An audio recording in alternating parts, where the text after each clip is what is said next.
Why, hello there, imaginary gay animals in my computer. Welcome to my little Q&A. I felt that it was time to do one of these and provide proper updates, have a little chat and whatnot about current plans, future plans, videos, etc, etc. But first of all, I have to give you all so much thanks. I originally made this OC just to have fun and just to have a hobby and interact with the community. I never knew in a million years that I was going to obtain this big following out of nowhere. Granted, I'm still very small on the internet, and nowhere near as big as some other people, but the fact that I have obtained such a large following so fast is, well, I didn't really think I was going to get this far, to be honest with you. Never even knew I was gonna end up doing stuff like this in the first place with videos and whatnot and all the comics. But, you know what? Might as well build upon it, I guess. See where this goes, even. Now then, before we get to your burning questions that you have put on my Twitter, for all of you lovely people who have so many things you want to ask me, let's first talk about my plans for videos. Now then, you've probably noticed that on my YouTube channel that I have several different types of videos. Some that are more comedic gags, some that are more dramatic, some that are more ASMR-like, some that are even sexy. So let's talk about a few of those bit by bit. First and foremost, we have the more comedic gags with the twins, Melinda and whatnot, little adventures here and there with Salexi and all that. Those ones who are less than around, say, 5 minutes or less.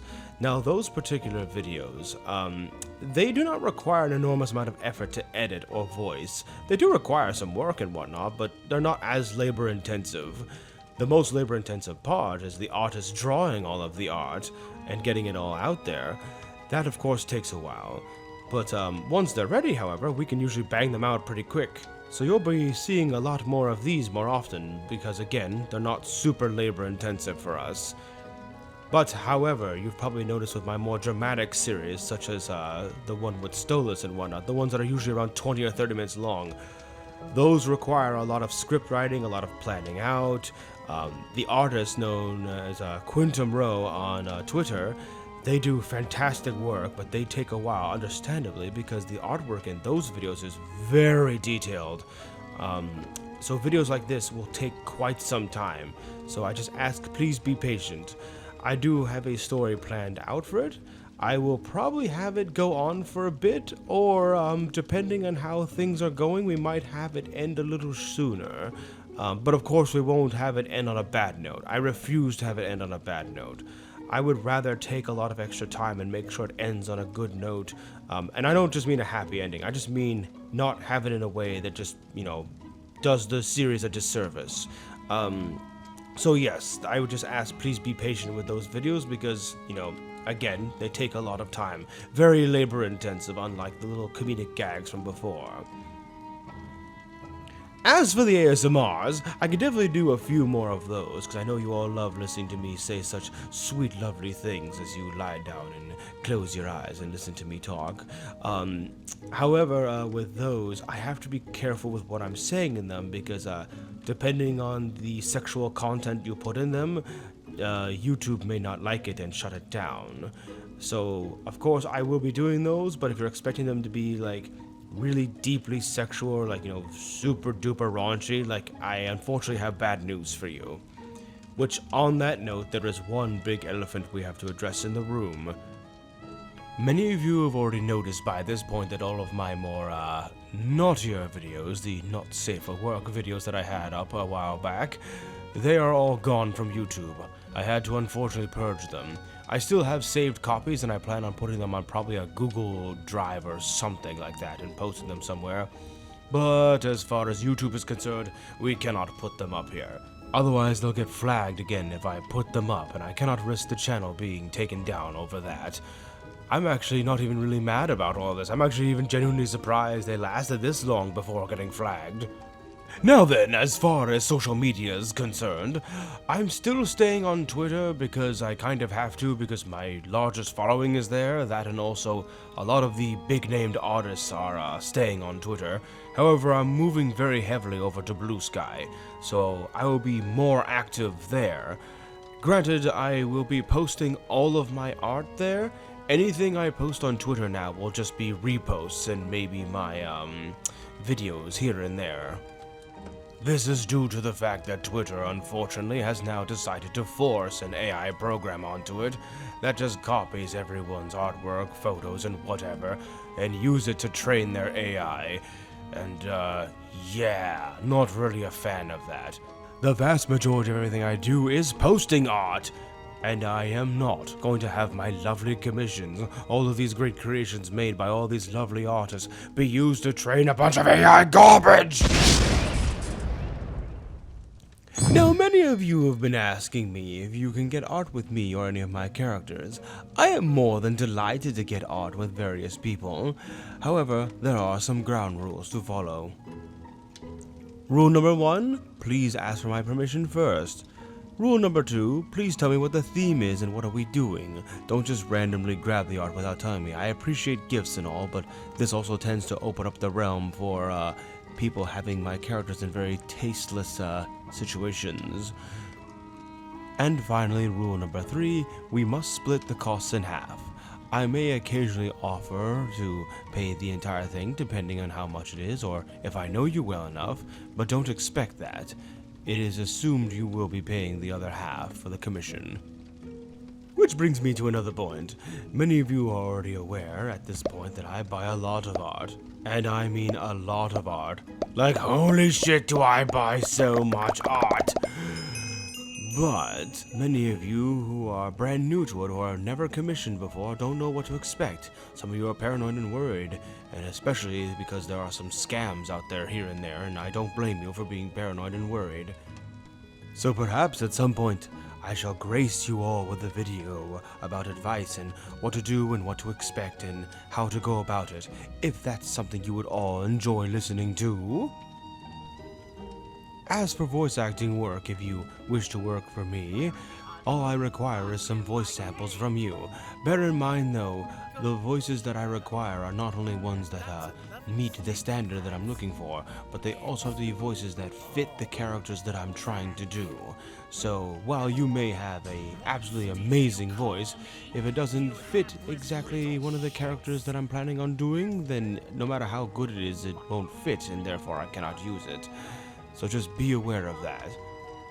As for commissioning me for voice acting work, I am more than ready, willing, and able to do it. In fact, that's kind of why I'm doing all of this, even in the hopes that maybe someone important would probably notice and decide to string me into the little projects or whatever. Hopefully, maybe even become famous from it. I don't expect it, but you know, hey, it's good to have dreams and aspirations. But if you wish to have me do voicing work for you, whether it be narrations, being a character, or whatever it may be, just feel free to message me on all of my social medias. They will be posted below. Now there is one very important thing we do have to address before we start getting to the questions you're all asking me. I have noticed that there is a lot of people who save and share my art, and that's more than fine, and I'm actually okay with that. I even encourage it. Just please make sure that you credit me, because otherwise it can be perceived as you taking it as your own. And on that note, please do not take my art and claim it as your own. That is a very big no-no. This especially goes for AI-generated programs for the sake of roleplay. Please do not use my character for that. I really would prefer you don't. And besides, why even have that when you have me, myself, here before you to do it for you? I am but the showman, and I want to please, of course within the realm of reason. Hell, I've even tried some of them myself because I was curious, and I gotta say, they are the most basic, bland, bog-standard, vanilla, basic bitch things I've ever seen. The roleplay is extremely basic, the lore is very off, the character is completely wrong, and the responses they give is completely way off from anything I'd ever be caught dead saying. Trust me, it's not worth your time. If you really wanted roleplay kind of stuff like that, I'll just make more videos for it. Trust me, it'll be far more impactful. Now then, let's go ahead and pull out this great big old scroll and see all the questions that you naughty devious people sent me. Alright, let's begin, shall we? The first question is by Vex. They ask 3 questions. Number 1, what is your preferred meal and drink? Number 2, what's your comfort characters outside of Helluva Boss Hazbin Hotel? And 3, why do you keep bothering hellhounds that are just trying to vibe with good tunes and good mixes? Well, for many of you who already know me very well, it's sushi, especially sashimi. I inhale that stuff like air. I love it so much, especially all the raw stuff. It's also helped me lose an enormous amount of weight too. Very good for you, by the way. As for preferred drink, I love margaritas. Good old house margarita, I know. Very basic, but I love anything with citrus, especially lime or lemon. Love that kind of stuff. Irish mules are good too, or Mexican mule is also very good. As for question number 2, it'd probably have to be Grail Sucre from Black Butler. Love them so much. I love that little chaotic red-haired monster to death. Oh, their vibe is entirely my vibe.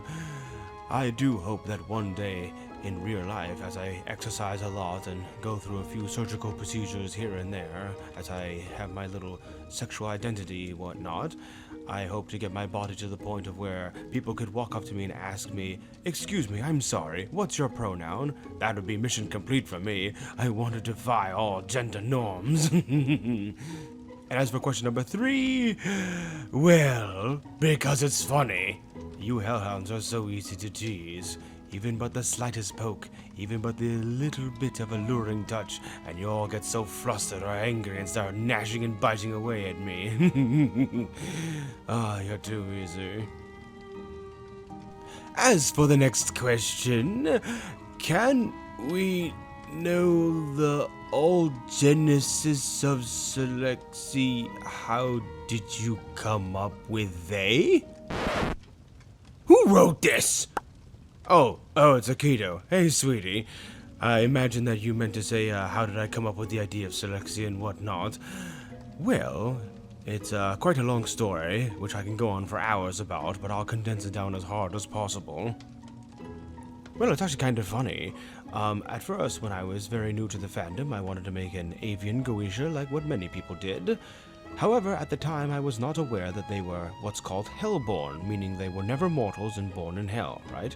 At that time, I created a whole bunch of deep, impactful lore that I was very proud of about them being, how they were alive on Earth and when they died and what they become and blah blah blah, right? But then, of course, I quickly realized, wait a minute, that can't work because they can't be an avian geisha if they were mortal at one point. And then I was like, oh shit, well great, now I just wasted all that lore and all that, right?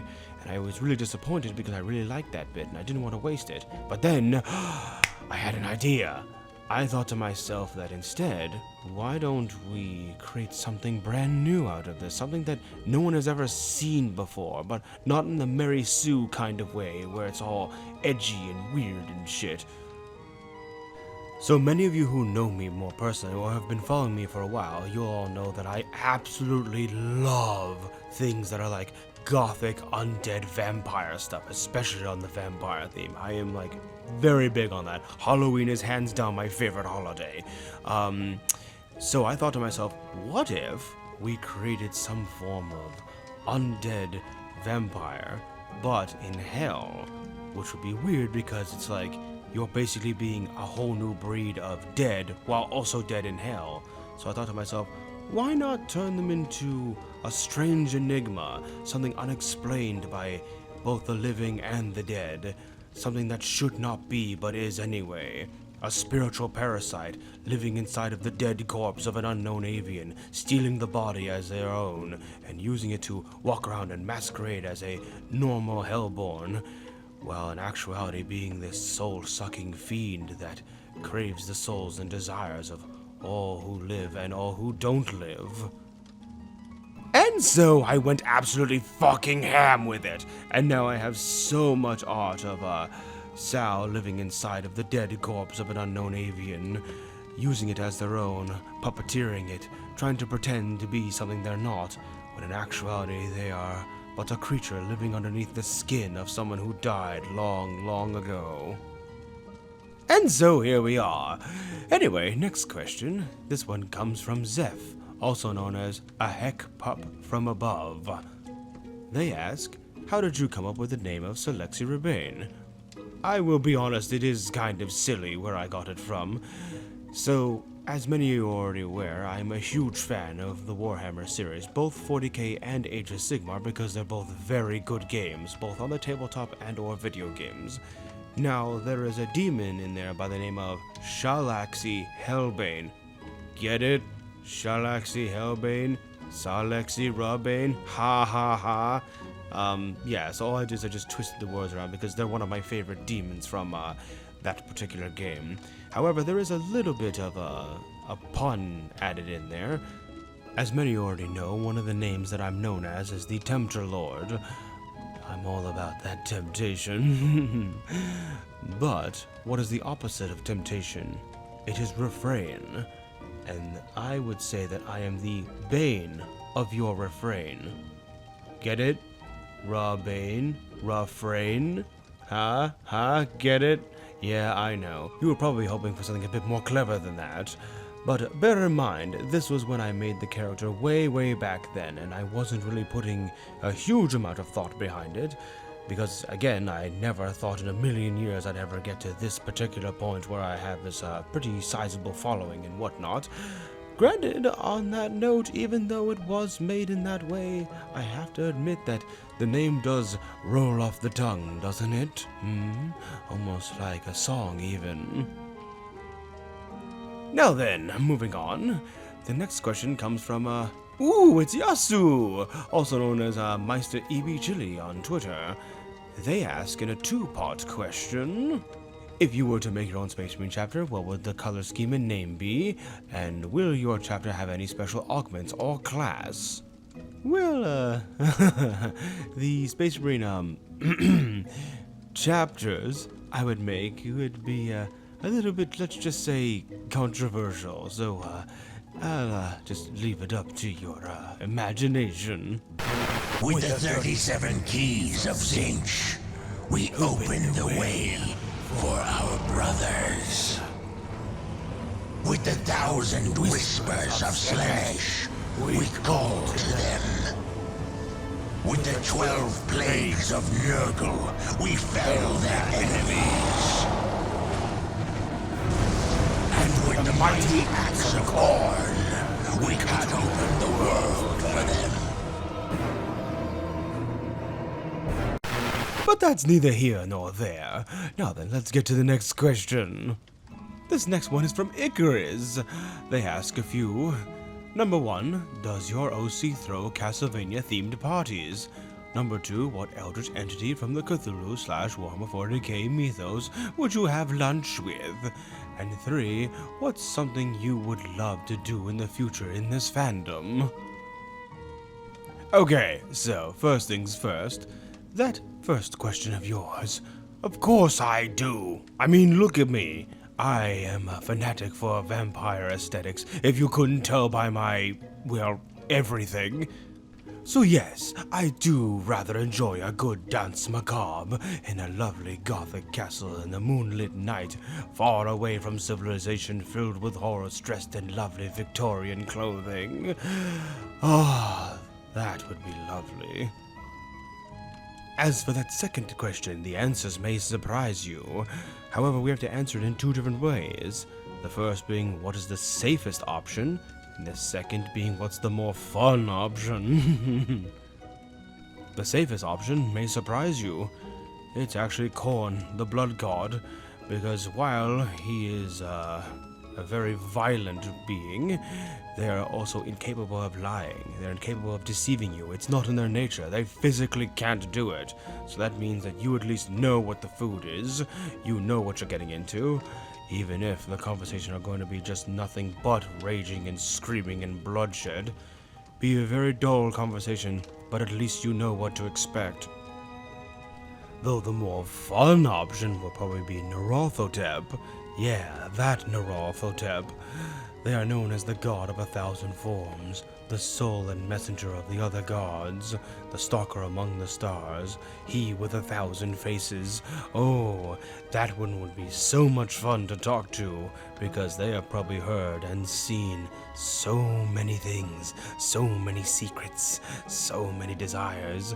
Oh, we could probably talk for hours and hours about all the shit we've seen.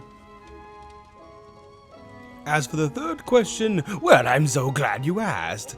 Currently, as this video is being made at this current time, my VTuber model and VR model is currently work in progress, and I spent a pretty good penny to make sure they were really good ones. So when those come out, I'll be pouring a lot of my attention to those and be a bit more interactive with the community that way. There will still be commissioned art and comics and all that, but it'll be a bit more heavily focused on that particular bit. So stay tuned for when that comes around.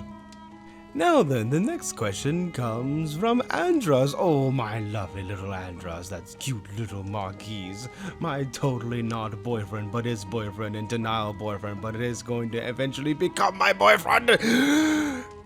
They say, what is the most efficient way to get rid of you, fatal or otherwise? Also, have you been taking my underwear, sicko? I'm down to at least 2 pairs.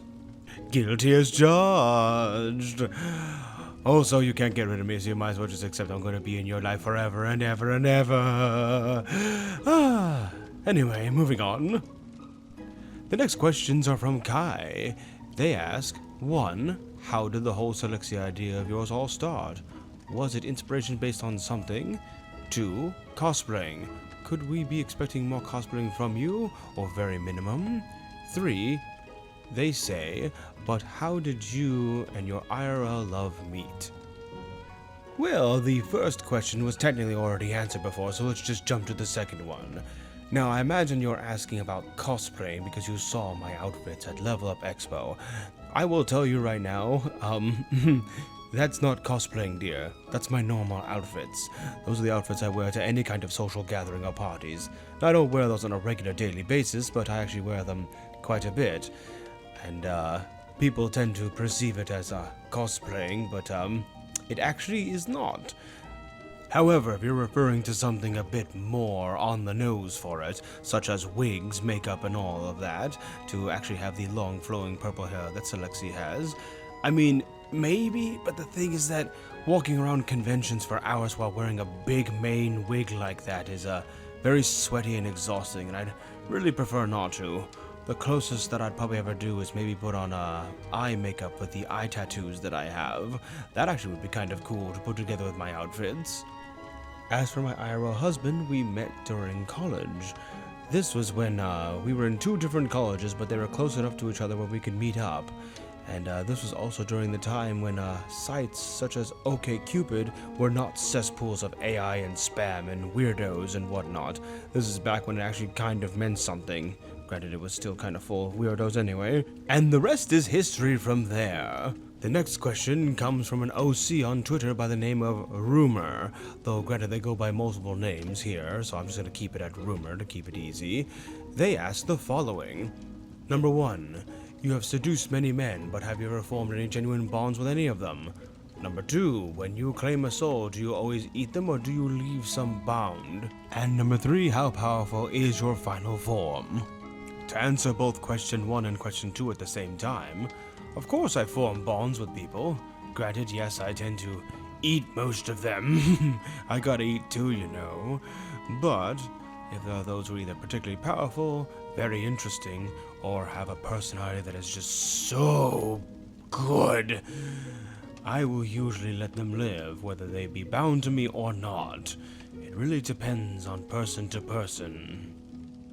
As for question 3, however, I know you did not mean it this way, but I personally prefer not to answer these questions in that way, because they tend to be a very slippery slope into things like Timmy's original OC and edgelord nonsense with Mary Sue monotones attached to them, saying things like, oh, my OC's more powerful than God and Lucifer combined, oh yeah, my OC can bend the whole universe with but a touch of their fingers, and yeah, my OC has a dick that's 9 inches long and I instead prefer to answer in the way of saying, what can the OC do rather than what is their power or what measure of power they are. Sometimes it's the abilities themselves that matters more than the actual gauge of power. Now, there are all kinds of powers that Salexi can have. Nothing god-modding or ridiculous, mind you, but if I were to narrow it down to probably the most dominant of all of them, it would be the Curse of Unlife. Think Jason Voorhees. You can kill them, in fact quite easily, even more so than Jason, because Salexi's body is but a bundle of sticks. You can kill them over and over again, snap them in twain with barely any effort, burn them, poison them, shoot them, whatever it may be, but every time you do, they keep coming back, over and over, mocking and laughing away at you.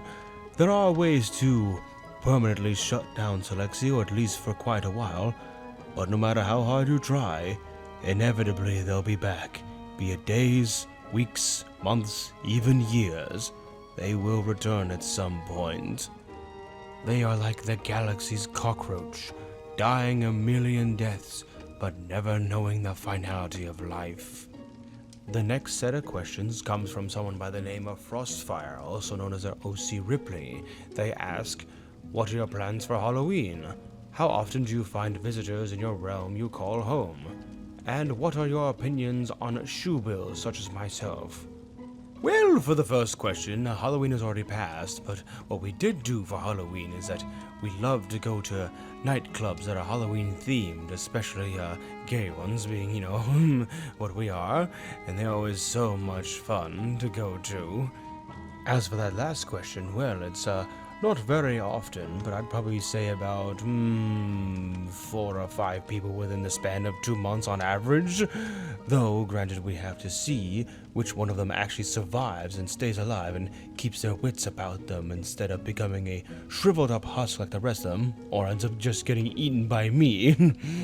But, some of them do have the right kind of willpower, personality, and soul about them to be able to not only survive in that realm, but also to impress me enough to not want to kill them immediately.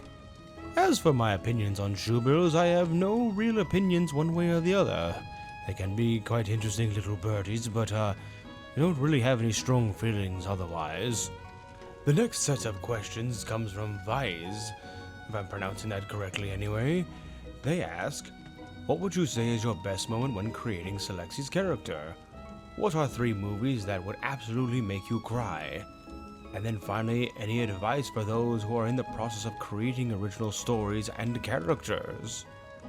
Well, for the first question, I technically already mentioned it before, but my favorite bit was when I had to quickly pivot and change my lore when I found out that I couldn't be both a sinner and a hellborn at the same time because it wouldn't make sense in the proper canon, and I was able to immediately come up with the brand new idea that Salexi is the sole parasite living inside of the dead corpse of an unknown avian, being this unknown enigma, this abomination of life that is neither angel nor sinner nor demon nor anything, but also being this vampire monotone kind of creature that's designed to eat souls solely to stay alive.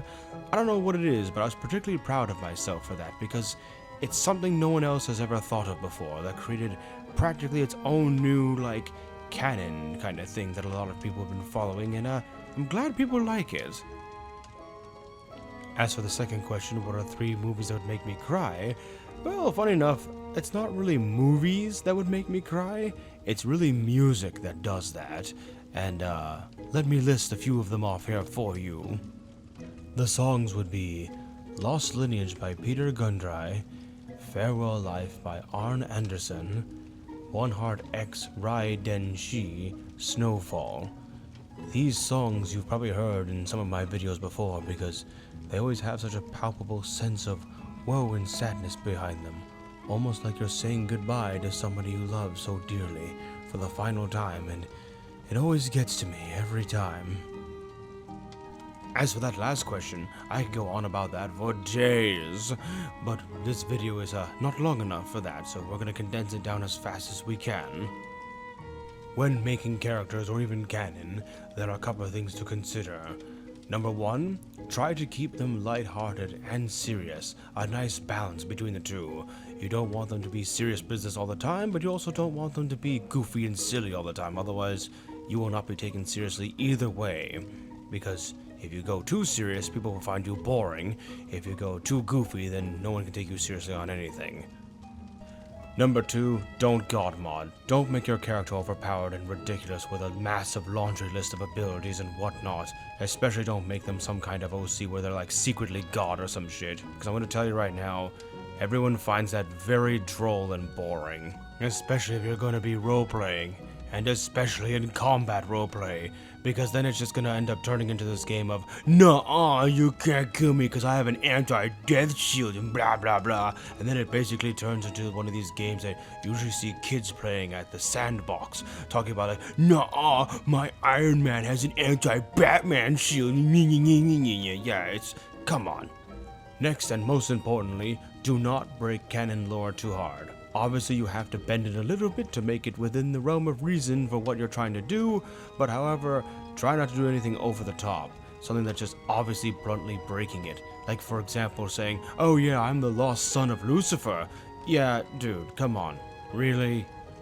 Next would be avoiding overtly edgy tendencies. We've all seen the memes and the jokes about Timmy's original OC, like edgelord nonsense. Now, granted, it's okay to have a little bit of edginess in it. I mean, granted, my character has a bunch of edginess in it, a little bit here and there, but it has to be to a tasteful degree. You can't go too over the top with it to the point where, like, they're this character that's always brooding all the time, talking about how life is miserable all the time, and blah, blah, blah. "Oh, look at me sitting in the corner in the shadows, my hood over my head and everything all the damn time, and being distant and not having any friends or anything like that." Just stop, please. Don't do that. It's okay to have a little bit of edginess. It's okay, it's fine, it's all cool, but please try not to ham it too hard. The final and most important rule to remember is, try to do something that people do not see very often. Now, granted, there is not much originality anymore because there are billions of people all making their own stories and characters and whatnot, but try to do something people don't see very often. For example, and I know I'm not a great example of this, but as an example, in this fandom, we see a million Hellhound OCs, a million Avian OCs, a million Imp OCs, blah blah blah. And there's nothing wrong with that, they're fine. I mean, look at me, I'm doing the same in my own weird kind of way. But, you know what would be really cool? If somebody made an OC that was like an alligator, or like, I don't know, an ant, maybe a zebra, you know, something we don't really see that often. The next set of questions comes from my lovely Solab, also known as VexTech. They say, first, which is spelled flirst, whatever. Can I film in your home? Second, am I permitted to bring friends into my room? 3, what's Salexi's life in their youth? And of course, they're trying to take all these notes and see what's the best chances they can get information on me. I see you there. To answer all of these in pretty rapid succession, first of all, or how you put it, first, no, you cannot film in my home, but you're gonna end up doing it anyway, so why am I bothering?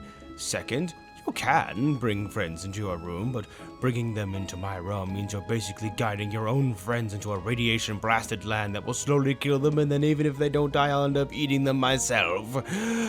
And as for the third question, well, Salexi didn't really have a youth life because of the fact that, you know, they were kidnapped as a child and groomed to be, you know, a pleasure thing for when they grew up. But that's besides the point, drama dumping. Anyway, next questions. This one comes from Rear, also known as Yata. "Aw, how are you doing, my cute little crow boy?" They ask, number 1, what am I to you? Number 2, if you had the opportunity to have Dark Templars, StarCraft 2, as personal protection, would you take up the opportunity? And 3, if the answer to the second is yes, can I be your Dark Templar guardian? Well, to answer that first question, yes, you absolutely deserve all the compliments, but in all seriousness, I consider you a very close friend, and I love you very much for sticking by me in the hardest of times. I really needed people like you when everything was down low for me, and I mean that genuinely and seriously, darling. As for the second question, well, it's funny you mention that, because I was eventually planning at some point to create a new background generic minion type that Salexi has in their realm, something akin to Dark Templars or the Shades from Warhammer Fantasy, but I will of course make them in my own image and way to make them original and whatnot. And to answer that third question, yes, you absolutely can. In fact, when I do that kind of thing, if you want to redesign your OC to be in that kind of form, I would be totally down with it, of course. The next question is from, oh boy, it's from HCO. Hello, my lovely boo. Oh, let's see what they have to say. If you try to fail and do you actually succeed? Oh, I see you there. You're trying to get all philosophical on me, aren't you? You know you're just gonna tickle my brain like that because you know I love this kind of shit. Alright, well, I think I could answer that. Since you're really tickling my brain here and trying to get me to joust with you in this philosophical wordplay back and forth, I will warn you, you have challenged the wrong person on that, because I will answer that question with another question. Are you failing on purpose because you feel like you deserve it? Or are you failing on purpose to prove a point? Perhaps, are you failing on purpose because you want something else to not be? For example, if you are in a race and you end up realizing that what will happen of the aftermath of you winning that race would be more of a detriment to you than it would be a benefit, and therefore you lose on purpose because the outcome would be better for you. Because then in that vein, you are not failing, you're succeeding in something that is more beneficial to you. Whatever is a better outcome for you that makes you happy and gives you the better edge, means that you succeed in the long run. If you're failing on purpose simply just to prove a point, then you're not really succeeding, nor are you failing. And not only that, but none of that is truly genuine. That would be a trick question. How exactly can you fail if you did it on purpose just to prove some kind of point? You neither succeeded, nor did you fail. All you did was waste your time. And if you are failing because you feel like you deserve it from some palpable woe you're going through right now, then yes, you have failed, but not in the task itself. You have only failed yourself. Because if you truly believe that you deserve to fail because of some kind of ideal of right and wrong, or because you don't believe in yourself or whatever, then all you have done is betray yourself. You have proven a point to no one, but you have only proven to the point to yourself that you need to be better. But that's not really here nor there. Oh, thank you for the question. I love you. The next set of questions comes from Zach Rodriguez. 1. What kind of nicknames does Sal like to be called? 2. How does Sal really meet his new guests or other OCs? 3. For the writer, me. What do you like to do during your downtime? Well, for the first question, you can probably see it in my lore document, but the following titles that they like to be called are usually things such as the Tempter Lord, the Thriceborn, the Damned Prince, He Who Thirsts, but the most common and personally my favorite is Hell's Dracula. Oh, that just rolls off the tongue, doesn't it? As for how Sal meets people, well, first thing they do whenever they see them for the first time is that they try to tease them and trick them, maybe even manipulate them or try to mess with them to see what kind of character they are based on their reactions and to see what they do. And if they like what they see when they pick them apart and tear them up from the inside out to find out what kind of character are they, then they'll end up probably becoming fast friends, or at least close allies, maybe even lovers, depending on the person. As for what I like to do in my downtime, if I'm not at the gym exercising, playing video games, or just chilling out and vibing, listening to music, all that time, I'm usually daydreaming and thinking about possible lore things I can do for either the character or the world around them, perhaps even new characters or anything like that. So really, this whole life, this whole thing I'm doing is pretty much everything I do. As for what I do in my downtime, if I'm not at the gym exercising or vibing and listening to music or playing video games, usually all the time, whenever I'm doing any one of those things, I'm usually daydreaming a lot, thinking about possible lore ideas for both the universe around my character and my character in general, and any other side characters or minions or whatever it may be. So really, this whole thing that I'm doing here is basically my whole life, pretty much. And that could be seen as both a good thing and a bad thing, if you really think about it. The next set of questions comes from my lovely Tay. They say, do you train your voice or is it naturally so alluring? Speaking of your voice work, do you have a team working on your videos, and if yes, who may it be? And 3, the most important one apparently, if villain bad, why sexy? Well, to answer 1 and 3 immediately is, you being so cute with all your cute little compliments. Well, I'd first off say that people just love a bad guy, especially when they're so sexy. People are very quick to put aside their morals when they find someone really attractive. As for my voice, I don't want to gloat or talk such great game about myself, but no, this is just naturally how I talk. I'm not really like putting a lot of extra effort into it or trying to manipulate it in some way. This is just how I do it. Now, granted, when I do ASMRs and stuff like that, I put a little bit more oomph into it, but no, this is just naturally how I talk in general.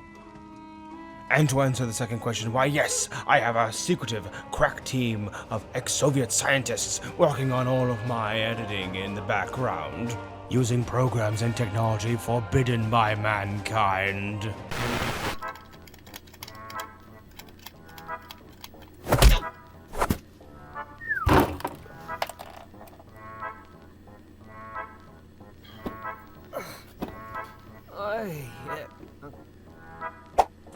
Money! Huh? Hoot! Huh? Hoot!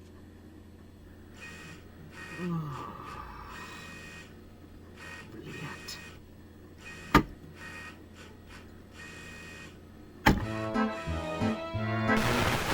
Now then for the next set of questions, from Novice Animation, from my OC directly. How does Sal keep their hair so fabulous? What magic abilities can Sal do? Does Sal have any pets? If so, what? If not, what animal would he want? For the first question, my lovely daughter Raven is a beautician, so she takes care of my hair. But without her, it takes at least 3 hours and at least 42 casualties. For the second question, this has technically already been answered, but if you wanted to see the entire list, if you look at my lore document, there's a whole little page in there about powers, abilities, and also disadvantages and weaknesses and things like that. As for the last question, well, technically they have the little owl familiars as a form of quote-unquote pets, but if not, I think they would definitely be akin to having things like snakes or bats, crows, especially things like moths and whatnot. You know, things that people don't normally keep as pets because they love the strange and unfamiliar. The next question is asked by Azrael Reaper, and they say, is there a chance for Salexi to be redeemed if they help the Princess of Hell? Well, that's the funny thing. Salexi does not want to be redeemed. Salexi actually finds hell in the void realm that they live in to be their own little paradise in their own twisted mind. To them, heaven would actually be torture for them. It'd be the exact opposite of everything they ever wanted. So, they want to be very far from it. And not only that, but they would never want to help out Charlie with their little plans of redemption. In fact, redemption in their eyes is seen as something silly and ridiculous. Not because they're a massive villain and hating everything that's good, but because they find the very concept of redemption being silly. What are you redeeming yourself for? For the things that you find wrong in your life? Or because some mystical god being in the sky told you no, you can't do a thing?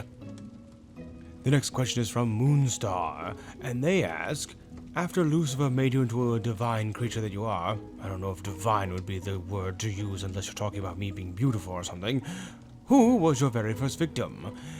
And then, when and where did you meet Stolas and Andreophis? Well, to answer the very first question, I have been thinking long and hard about who was Salexi's first victim. I would answer that question, but I feel like that's going to be a very huge and very palpable lore bit I'm going to be doing for my character, so that will probably be answered much later. As for the second question, as Salexi is living inside of the dead body of this unknown avian and masquerading around as one, they've obviously been in several different Goetian-style parties and came across them from time to time here and there, and the rest is history from there. The next question comes from Lupus. They ask, what are some of the alternative designs or forms you have considered for Salexi? Oh, what do you mean considered? I've designed several of them already, and have multiple pieces of art for them. As many of you are aware, Salexi is a spiritual parasite living inside of the dead body of an unknown avian. So, this avian Goetian form of theirs is not true, which means they appear in other forms, and not only that, but since they are a twisted void being, a creature that's not supposed to be alive but yet is anyway, defying the very laws of reality, their flesh and body constantly keeps changing and twisting. Not really a shapeshifter, mind you. They don't like to make themselves look like anybody else but themselves. They want to make it very clear that when they appear that it is them. However, how they appear tends to come in various different ways. The first being where they reveal their real face. Their avian body has been twisted and corrupted in a way of where they've developed a terrible form of schizophrenia where they have formed two different personalities, the true Sal and the avian body that is Sal. The only problem is, nobody knows which one is actually the real Sal, if there even is two different forms of Sal. Though, the point is that their face splits open to show their real face underneath. The souls that they have consumed start to appear on their chest, and their fur and fluff turns into more of a bluish-black type of color, while all of their hair turns into a bright pink that flows in the air like as if they were underwater or as if it was blazing fire. The next is where they completely drop the charade and just allow their true self to come out, where their avian body just breaks and falls apart into ribbons when their true form comes out, and they reveal themselves to be this horrid void abomination creature, running around just eating anything that lives to consume every soul that it can get, until its gluttonous hunger can be sated. The next is where they allow their more malicious, more wicked half to take over, and when they do, the avian face starts to float around like a little ghost, while their main body looks a bit more human-esque-like with a little bit of avian touches here and there. The next is for those who have been consumed by Sal and managed to venture into the deepest, darkest parts of their internal psyche and manages to meet their truest body, what they really are inside. It looks very human-like in the form that they used to be when they were on Earth, but of course with very strong malicious tones to it, as you can obviously see. And then finally, this is the hypothetical universe of what would happen if Sal's schizophrenia finally ends and they realize what they really are, that they do not have two halves, that there are only just themselves, and they decide to break the charade and no longer hide anymore, and allow their avian flesh to just fully be consumed now and forever, never to be the avian ever again. But this is still not exactly canon just yet. And last but not least, I had to save the biggest question of all at the very end, from my very daughter no less, Raven. They ask, if you could make 3 wishes, what would those be? The first wish would probably be a petty one, but it is the hopes that maybe someday I might get some kind of role as a voice actor or some kind of singer or whatever for some kind of show, but not because of vanity, not because I want to be famous, but simply I want to be remembered.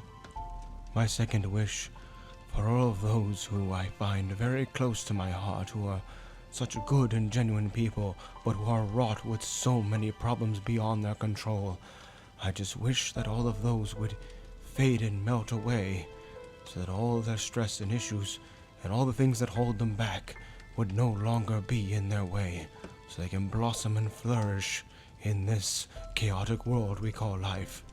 And lastly, I would love to leave something behind me. I would like people to learn my lessons and learn all the things that I stood for, so that when I passed, my life meant something. and that all that I believe in is not forgotten. That's all. That's all I want. Sure, we can have children and pass on our genes and all that, and everyone can do that, but there is always the 50-50 chance that those children of yours may or may not pass down your lesson, or they will remember it but not pass it on any further, and it just slowly ends up being forgotten over time in generations. Sure, there may be many generations that will carry it on, but eventually, you can't keep passing down a burden forever. Eventually, people do have to move on with their lives. But I would like some kind of quote, or my readings, or my works, or something to be remembered that many people quote and reference in future instances for anything like this, or really any kind of life lesson, or whatever it may be. That would be so lovely.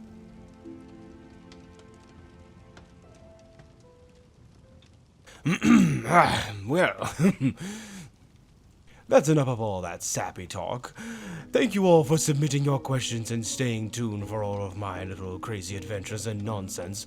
I do hope you enjoy and love everything I do. There will be more to come soon enough. Ta-ta, sweeties!